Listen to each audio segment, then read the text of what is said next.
pouvoir dire je t'aime et chanter tout le temps.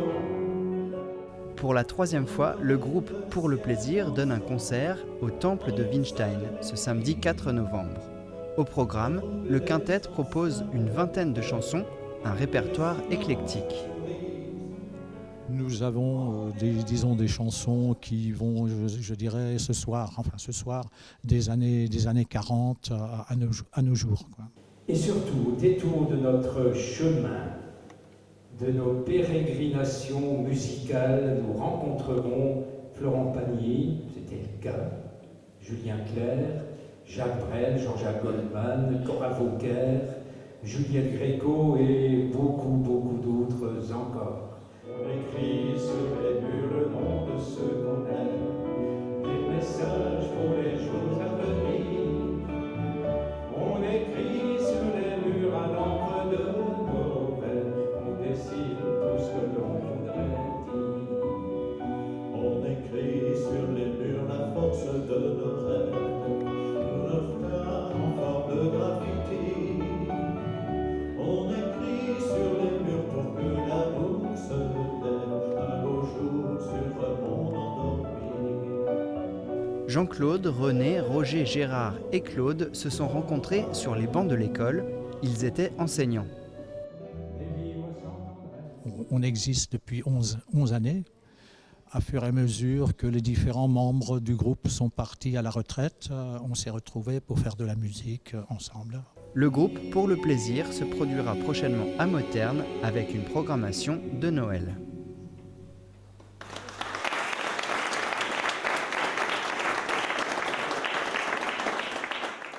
Sur TV3V, nous avons déjà parlé de la saga La Vallée perdue d'Hugues Eichwald.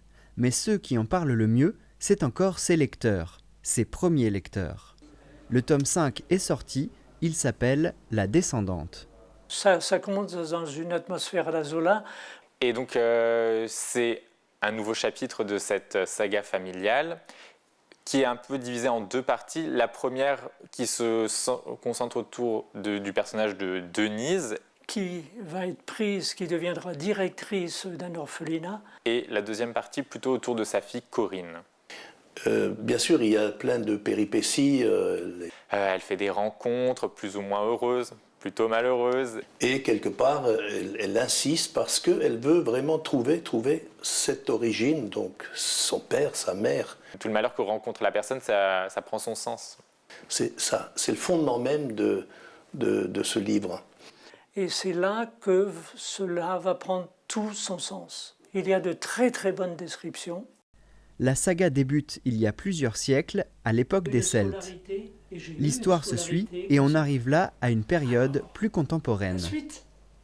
Ce sont des histoires qui se suivent, ce sont des choses de la vie, des choses que nos ancêtres ont parcourues, ont connues, mais qui accrochent vraiment. Ce qui change par rapport aux autres livres, c'était très historique, on avait beaucoup de détails, on apprenait beaucoup de choses. Là, on se concentre plutôt sur l'intrigue parce que c'est vrai qu'on est dans un monde actuel et donc on a moins besoin de toutes ces précisions historiques. On ressent que c'est une femme, en réalité, qui a écrit ce livre, parce que les coiffures, les toilettes, tout ceci, on vit la situation d'époque. Et on voit que cette personne, elle a retranscrit dans ce personnage, certainement, une partie de son caractère, de volonté, de persévérance, de vouloir aboutir à quelque chose. Seulement, le dénouement laisse encore du suspense. J'espère que les personnages, que Corinne, donc, qui est la descendante de cette lignée dont on parle depuis les Celtes, aura une issue heureuse, ou au moins elle ou sa descendance, mais parce qu'ils ont affronté beaucoup de malheurs, presque une malédiction, et voilà. Et donc j'espère qu'il y aura un dénouement heureux. Mais avec Huguette, on ne sait jamais. Et c'est là qu'il y a la porte ouverte pour la suite de cette saga. Il pourrait y avoir une suite parce que tous ces romans ont ouvert et se sont terminés, je dirais, avec un espoir d'avoir quelque chose derrière. Et je pense que dans le 6e livre, je voudrais bien savoir ce qui va y avoir. Alors Huguette, faut vite écrire, hein ? Du 20 au 22 novembre, le Centre international Albert Schweitzer accueille un symposium sur les paysages transformés. Durant 3 jours, de nombreux intervenants vont tenir de petites conférences qui intéresseront le plus grand nombre. Alors je crois que l'envie de venir à ce symposium, cela peut inspirer pas mal de personnes, des personnes qui s'intéressent tout simplement à la nature ou à l'histoire. Parce que si on fait l'histoire du paysage, il faut quand même savoir que le paysage est rarement le résultat de la seule nature. C'est de la combinaison de la main de l'homme et de l'œuvre de la nature. Nous avons derrière nous le château fort de la Vasembourg. Et bien sûr, les châteaux forts ont changé le paysage, c'est clair. Le boisement autour des châteaux forts, c'est un sujet. On pense que toujours il y aurait eu des arbres autour des châteaux. Ce n'était pas toujours le cas. Et nous avons, au bout de cette vallée, nous avons la citadelle de Bitche, Vauban. Et il y a une spécialiste de Paris des musées reliefs qui contiennent tous les plans établis par Vauban, notamment des villes fortifiées du suite des conquêtes de Louis XIV. Voilà, je dirais que pour rien qu'en s'en tenir à ces 2 exemples, les amateurs d'histoire locaux ne peuvent que venir. Quels seront les thèmes abordés ? Donc il y aura chaque fois, pour chaque époque, des spécialistes qui vont venir, et en plus des spécialistes de certains lieux. Et donc on va de l'enceinte celtique jusqu'aux destructions de Daesh en Syrie et de la digitalisation de ses œuvres pour les sauver. Et nous aurons surtout l'honneur d'accueillir le président du Souvenir français, président national du Souvenir français, Serge Barcellini, qui est un spécialiste de la mémoire, qui va nous dire sur quels critères on a présenté quel cimetière pourrait être inscrit sur la liste du patrimoine mondial de l'UNESCO. Le programme complet est disponible sur demande au Centre international Albert Schweitzer. Carton plein pour la 25e édition de la montée du Wintersberg dimanche 5 septembre. Comme chaque année, les passionnés de course à pied se retrouvent à Niederbronn-les-Bains pour affronter les 11 km à travers la forêt. Depuis une dizaine d'années, les Vosgirunners organisent l'événement. De l'accueil des participants au retrait des dossards, ces bénévoles assurent la communication et la logistique de cette course particulière qui attire chaque année de nouvelles personnes. La montée du Wintersberg, c'est ce qu'on appelle une course de montagne. Donc elle a toutes les particularités d'une grande. Donc la montée, cette fameuse descente très technique, et elle est très appréciée par les coureurs. C'est pour ça que, comme dit, cette année, on a fait le plein et qu'on a plus de dossards à vendre le jour de la course. Sur la ligne de départ, 750 coureurs prêts à se dépasser pour l'épreuve du jour. Le parcours commence sur le plat avec le tour du stade pour se mettre en jambes.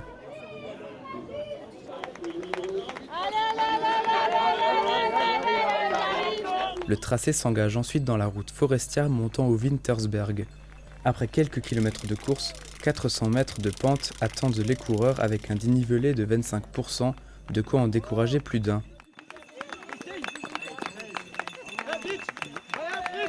Les chemins enlacés mènent jusqu'à la tour du Grand Wintersberg. Un ravitaillement permet de récupérer quelques instants avant d'affronter la descente.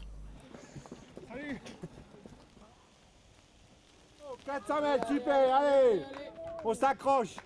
La course se termine au stade pour le sprint final. Une délégation de Haute-Savoie a fait le déplacement. Le maire de Publier, future ville jumelée avec Niederbronn-les-Bains, a souhaité participer à l'événement avec des collègues motivés. Dans le peloton, Bernard Hirtz court depuis 1992 à cette montée. À presque 75 ans, ce sportif en a sous la semelle. Bon, le circuit a changé depuis déjà 2 fois. On montait par la route. On quittait le stade, on passait par le quartier, et puis on allait direction Philippsbourg et on montait par la route. Et c'était une simple montée. Après, il fallait redescendre par ses propres moyens, quoi. Lors de la remise des prix, les 10 premiers de chaque catégorie étaient récompensés. Chez les dames, c'est Caroline Finance qui est arrivée en première place. Emmanuel Alembar a franchi la ligne d'arrivée en premier chez les hommes pour la 4e fois dans sa carrière. À 2 minutes de son record, il reste tout de même satisfait de sa performance. D'abord quelques appréhensions au départ parce qu'au vu de la nuit et de la pluie, je connais le parcours, j'ai déjà fait 6-7 fois et les descentes sont très techniques, donc avec les feuilles mortes, la boue, ça risquait d'être difficile.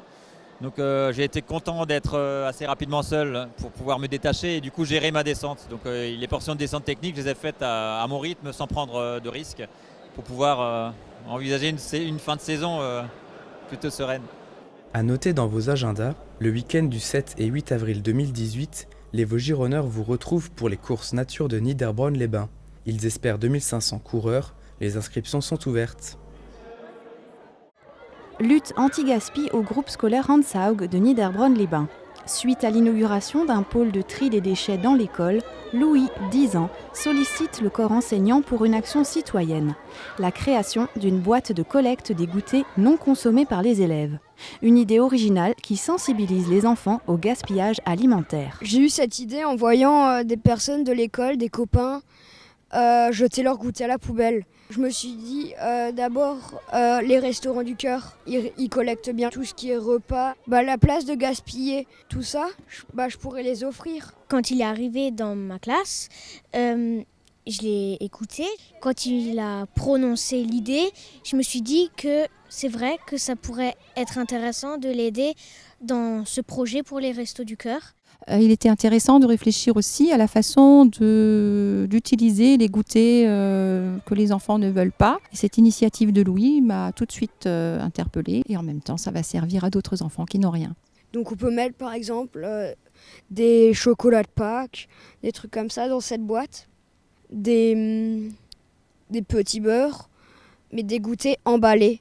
On est heureux de ce qu'on a fait avec la boîte parce que ça marche et puis on le donne au Resto du Cœur et ça c'est génial, c'est magique.